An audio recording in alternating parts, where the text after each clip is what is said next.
I'm Pooh. Oh, Pooh. Sure. What's a Pooh?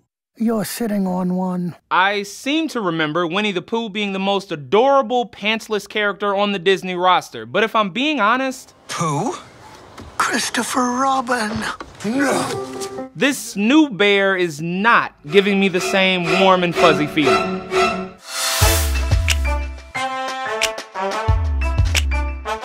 But before we get to Christopher Robin... The end you've always feared is coming. It's coming.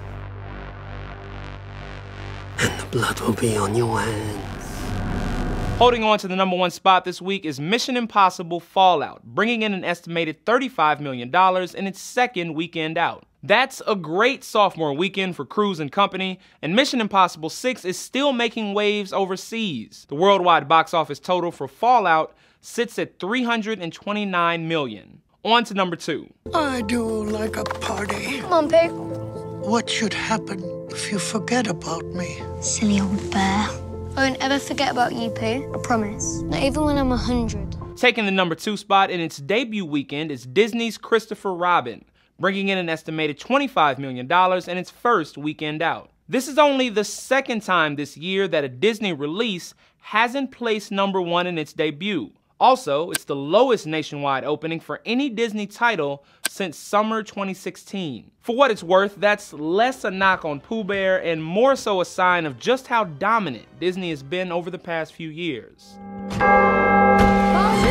Bonjour. Bonjour. Bonjour. Bonjour.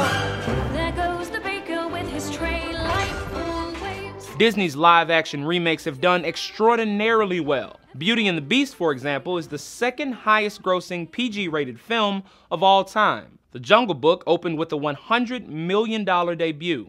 Christopher Robin is one of very few live-action remakes from the Mouse House to have a less-than-stellar debut. That said, this was an expensive film to make. You wouldn't know it by looking at them, but it cost Disney $75 million to bring these exceptionally not cute characters to life. If anyone wants to clap, now is the time to do it. Fortunately, this film did fare well with film critics and moviegoers, which could help with the film's box office staying power. Last but not least this week is The Spy Who Dumped Me, bringing in an estimated $12 million in its first weekend out. The Mila Kunis, Kate McKinnon spy comedy cost about $40 million to produce, which makes this debut less than ideal. But it does seem that Kate McKinnon is receiving quite a bit of praise for performing well in a bad movie, which unfortunately has been her calling card as of late.